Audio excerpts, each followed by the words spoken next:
Petualangan Sel dan Rahasia Kehidupan di SMA Negeri 3 Rantau Utara. Di sebuah laboratorium biologi yang terang di SMA Negeri 3 Rantau Utara, Keishandra dan Clara Cinta sedang menyiapkan mikroskop dan slide. "Siap untuk petualangan sel hari ini?" tanya Clara dengan senyum cerah. Keishandra mengangguk. "Tentu saja. Kevin sebentar lagi datang." Tak lama kemudian, Pak Riswanto, guru biologi mereka, masuk dengan senyum ramah, diikuti Kevin Mangaratua, yang membawa buku catatan tebal. "Selamat pagi anak-anak, maaf terlambat sedikit, ada kendala data kemarin," kata Pak Riswanto sambil meletakkan tasnya. "Oke, hari ini kita akan mengamati ujung akar bawang dan blastula ikan putih untuk melihat mitosis," jelas Pak Riswanto menunjuk ke instruksi di layar. Kevin segera mengambil tempat di depan mikroskop. "Aku akan mulai dengan ujung akar bawang. Siapa yang mau mencoba blastula ikan putih?" tanyanya. Clara mengintip dari balik bahu Kevin. "Aku akan siapkan data tabelnya." Clara mengambil spidol dan mulai menggambar di papan tulis. "Ingat, mitosis itu proses pembelahan inti sel. Ada profase, metafase, anafase, dan telofase. Jangan lupakan interfase, tahap persiapan sel sebelum membelah," jelasnya, sambil menunjuk diagram sel yang berbeda fase. Pak Riswanto mengangguk. "Tepat sekali Clara. Pemahaman dasar ini sangat penting." Keishandra dan Kevin mendengarkan dengan seksama. Dengan panduan gambar di modul, mereka mulai mengidentifikasi setiap sel.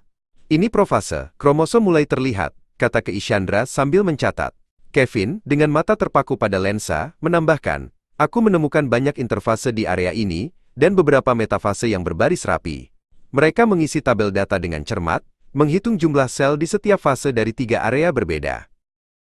Setelah semua data terkumpul, giliran Kevin untuk beraksi. Total waktu mitosis pada sel ujung akar bawang adalah 720 menit.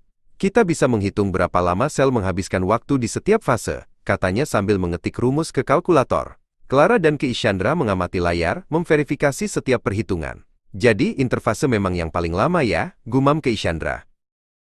"Nah, setelah kita mengerti mitosis pada sel normal, sekarang mari kita bahas bagaimana ini relevan dengan kanker," kata Pak Riswanto mengalihkan perhatian mereka. Keishandra dan Kevin saling pandang, ekspresi mereka berubah menjadi lebih serius. "Kanker? Apa hubungannya dengan pembelahan sel?" tanya Keishandra.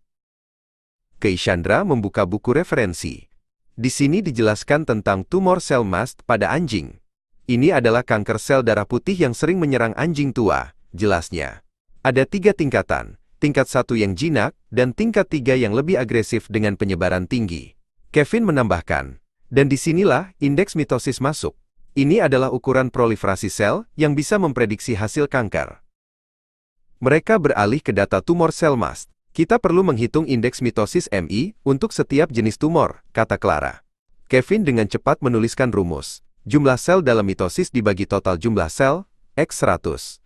Mereka menghitung MI untuk tumor tingkat 1 dan tingkat 3, membandingkan jumlah sel di setiap fase mitosis dari data yang diberikan. "Wow, MI untuk tumor tingkat 3 jauh lebih tinggi daripada tingkat 1, seru Keishandra menunjuk angka-angka yang mereka hitung. Pak Riswanto mengangguk, "Itu berarti sel-sel di tumor tingkat 3 membelah lebih cepat dan lebih agresif. Ini menunjukkan mengapa tumor tersebut lebih berbahaya." Clara menambahkan, "Indeks mitosis ini penting untuk menentukan prognosis dan strategi pengobatan." "Dan lihat grafik ini," kata Clara, menampilkan grafik fungsi kelangsungan hidup. Anjing dengan MI 0-5 memiliki kelangsungan hidup median 70 bulan, sedangkan yang MI lebih besar dari 5 hanya 2 bulan. Ini menunjukkan betapa kuatnya MI sebagai prediktor kelangsungan hidup, terlepas dari tingkat tumornya.